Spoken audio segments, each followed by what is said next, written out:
I'm going to show you a tool that 95% of day traders are not using, and it causes them to lose money. And if you use this tool, you can beat the odds. So there's three powerful things about this.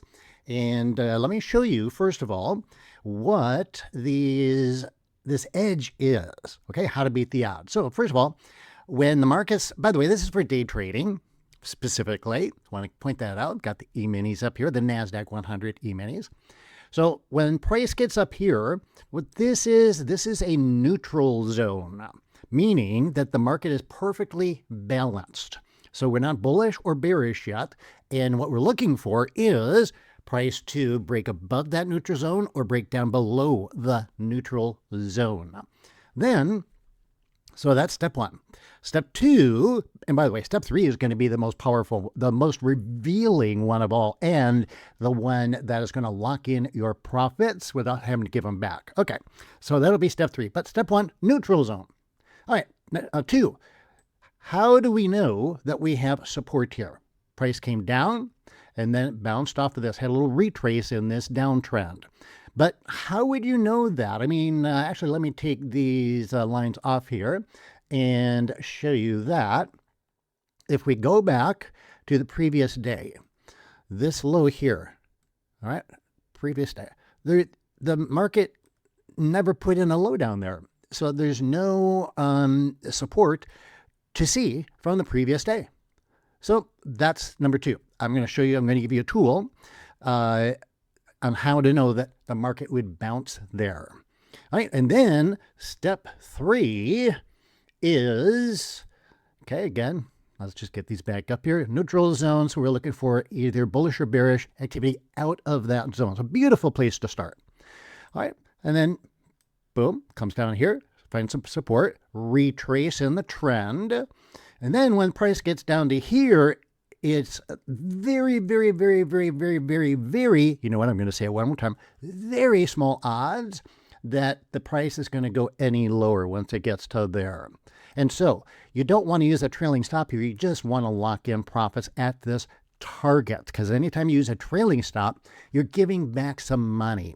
And by definition, a trailing stop, the market has to make some sort of retrace reversal. You're giving back some of your profits. Now, okay, so that's all great, but you can say, well, Barry from Top Dog Trading, how do you know that? How do you know those three things? Well, this is what I promised you. I'm going to show you a tool that reveals all of this. And again, your edge is that most people do not use this tool, which is absolutely ridiculous. All right. So it is the pivots. So we're going to turn these. You might have seen it there. Maybe you had the little clue. So we're going to show them. Boom. Kablambo. There they are. Now, let me move this over here a little bit so you can see the labels. So I make, and by the way, what these pivots are, they're a mathematical calculation. So they're not, well, they are, the previous day's high, low, and close is used as the foundation for this mathematical calculation. And when I was in Chicago, well, that was back in the day when they had open outcry, the pits and everything, and we called these floor trader pivots, and that's where I learned about them. And they are amazing. But for some reason, back then, people used them a lot. Now, I don't see people really talk about them much anymore. They're around. There's a few people who use them, but you can beat the odds by using something that other people don't. And by the way, that's so powerful. Do you see what you're doing? You are using something that's invisible to the people on the other side of your trade. I call this having an invisible edge. And of course, in trading, we need an edge. This is an edge. That's what I'm giving you here today. So the pivots, the way they work, I'm not going to give you the mathematical calculation. You can look it up on the internet, and it's there for you, so there's no reason for me to just give you that. But so this P, the letter P there, that's your pivot line. Some people call it the central pivot. Sometimes it's called PP, pivot point. But that's why I said this is the neutral zone. It's not bullish, it's not bearish. Above this, we have R1. That's resistance 1. And if we went further up, we're not going to do it because price didn't go up, but there'd be an R2, resistance 2, R3, R4. But below, we've got S1. Now, S1 stands for your first support level. S2, your second support level. S3, your third support level. So that's what S stands for, support levels below the pivot. So as you can see, when we came down here and I said, all right, so this is step one was neutral zone. So we're looking for it to break out of the neutral zone to determine whether we're going to have a bullish or bearish move. And then we had a retrace in the trend, and that came right in here at S2.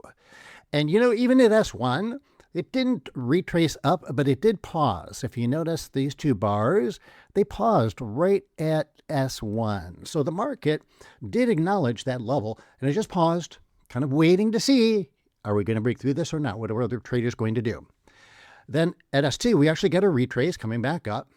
Now, I mentioned S3, and that I said once we got down here, there'd be very, very, very, very, very low odds of the market going any lower. And that's because statistically, when you get to S3, that is, it's just, again, statistically, very, very, very low odds that the market will go any further down than S3. And that's been proven through statistical analysis. Now, you have that. That's an edge. That's how you beat the odds, because most people don't use this tool. And why not? I don't know, but there it is. And by the way, it's an indicator that's in most charting platforms, but most people just don't use it, which is totally ridiculous. Now, another thing that we want to do, of course, is now these are price levels, right? So we've got price over here, your y-axis, and that's very important. So you could think of these as support resistance levels. That's really what they are. As support are resistance. The other thing we need to know is, well, once we get up here, how do we know as the market goes up that it's actually going, actually this is the better term, when it's going to turn down? And when we're going to reach this level at S3? And that's a timing question. When is your x-axis down here? So I'm going to also give you my market timing entry indicator. I call it my cycle indicator. It's about cycles. Cycles refer to time. And you can get that at that website right there. That's a recorded video and no charge. My gift to you as a viewer of the Top Talk Trading videos. And in that video, I will show you how to set up the indicator on your chart. By the way, it's a common indicator on every charting platform I've ever seen, but you have to make some changes to it to turn it into a market timing indicator. The default settings do not work for this, for timing. So I show you how to get it on your chart, change the settings, and then there's special techniques on how to trade it. Those techniques are actually little patterns on the indicator. So all that for free. Go get it, my friends. My gift to you.